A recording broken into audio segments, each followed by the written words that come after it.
Hey guys, welcome back. It's Neon. We're going to talk about Twitter and Tumblr and how both of these very, very far left websites are failing according to various news outlets. So first we're going to talk about Tumblr. This got posted yesterday on The Verge. Verizon is looking to sell Tumblr after squandering its potential.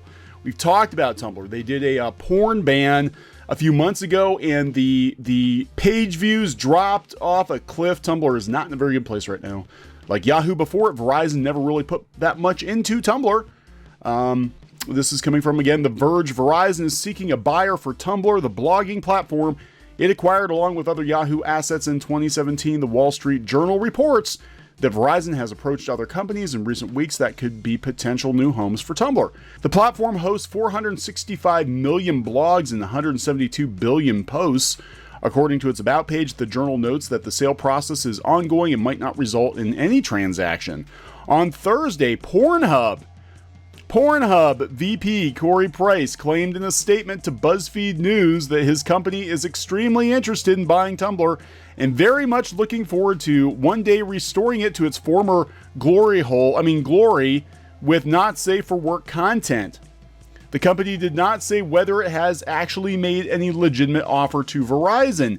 However, so Pornhub wants to buy Tumblr to put porn back on Tumblr. Imagine that. Price is referring to a major change implemented late last year when Tumblr took the controversial step of banning porn on its platform. Yeah, it actually went further than that, and even anything that could be considered not safe for work, even safe for work artwork, was banned on Tumblr. It was a lot of times it was erroneously flagged on Tumblr. So Tumblr has taken a huge hit, considering like 75% of its content was pornographic. Pornhub buying it is probably would make sense, but at that point it's like Tumblr's not even going to pretend what it is anymore, right? Tumblr is absolutely for porn, especially if Pornhub buys it. So the company has been using AI to detect and automatically block images and videos that contain certain adult content. Existing posts containing porn were made private and are no longer publicly accessible. The move resulted in harsh criticism toward the company and a steep decline in web traffic. Yeah, it dropped off a cliff, but Tumblr has given no indication it plans to reverse the decision. Pornhub quickly sought to attract those users that Tumblr drove away. Verizon is in the middle of a shakeup right now, and it never really Verizon never really cared for Tumblr. I think it bought it thinking it could monetize it, and Tumblr's never really been good at being monetized. Tumblr's a really hard site to monetize because of the content and the demographic, right? A lot of people that go to Tumblr, they're not really, I think they go to Tumblr because they don't want to pay for their porn. So that's why they went to Tumblr. So Tumblr is tumbling down. Pornhub may wind up with it. It might be too little too late at this point. However, Twitter is also not in a very good place right now. This is coming from Forbes. Right, so Forbes is actually saying that Twitter is not in a good place financially right now, and that they're actually sort of juggling their numbers around to make it look like it's not as dire as it actually is.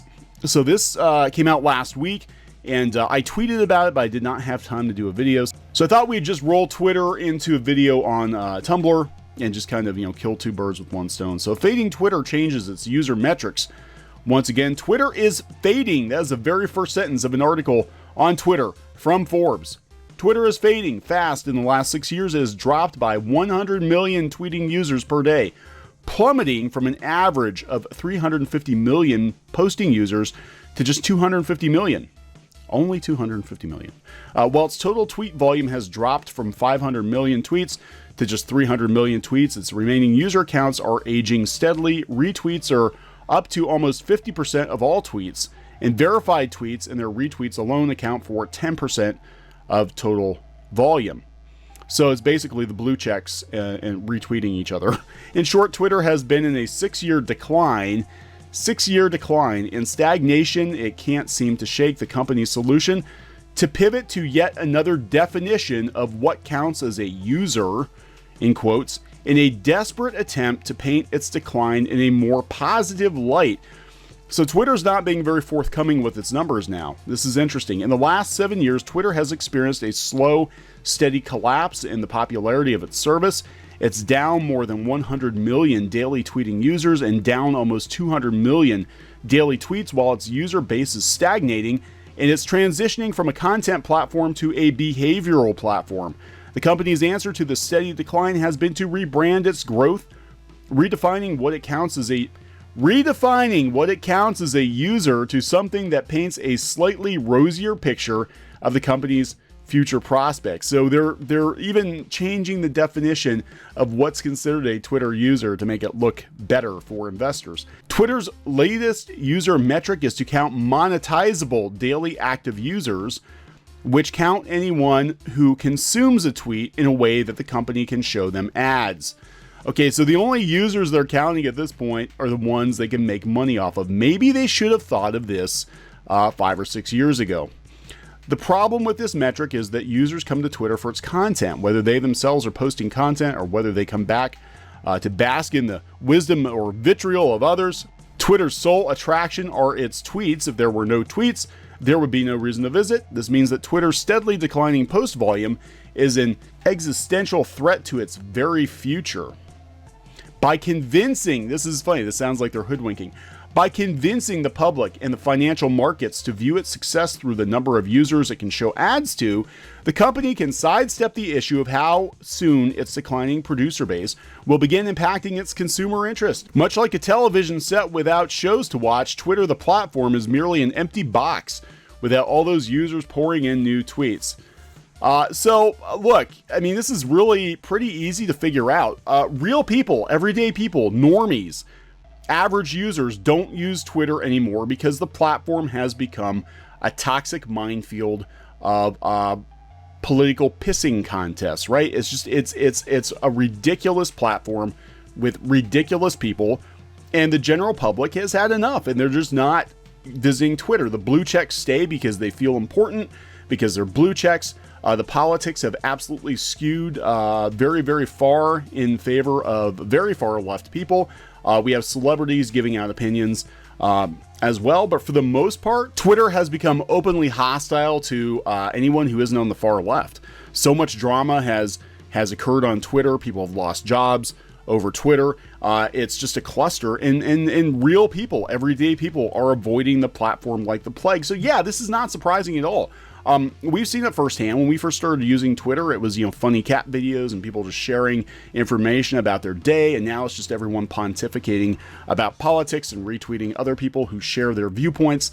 Twitter has absolutely driven the normies away. So it's not surprising that they're having difficulty, convincing people to invest money in Twitter when their users are dropping. So this is going to be really interesting to see. And it just seems like it's on the really, really far left. Tumblr was very, very far left, and it catered to a certain demographic. And then they decided, well, we don't even want that money. We're just going to, ban all porn. And Twitter is sort of, paying itself into a corner too. Just from personal experience, it seems like everyday people are using YouTube and Facebook. People were like, well, Facebook's going to win. Facebook's actually doing okay. It's doing okay. They're going out to Reddit. They're using other platforms that haven't taken a really hard line against certain opinions. But yeah, Twitter just painted itself into a corner, and I don't particularly feel sorry for them. So it'll be interesting to see where these sites are in 10 years, if they're even around in 10 years, if Twitter and Tumblr will be the new MySpace or GeoCities, and people will look back fondly, I guess, at Twitter and be, remember when we used to use Twitter? God, those were the days. So please subscribe to Clownfish TV for pop culture, news, views, rants, gaming, videos, art videos, and more. This has been Neon. We'll talk later. Hey guys, thanks for watching Clownfish TV. Please consider supporting the channel. Go to clownfishsupport.com. That's clownfishsupport.com. And if you want to join our community, go to clownfishtalk.com. That's clownfishtalk.com. Please subscribe. Ring the bell for notifications. We will talk to you next time.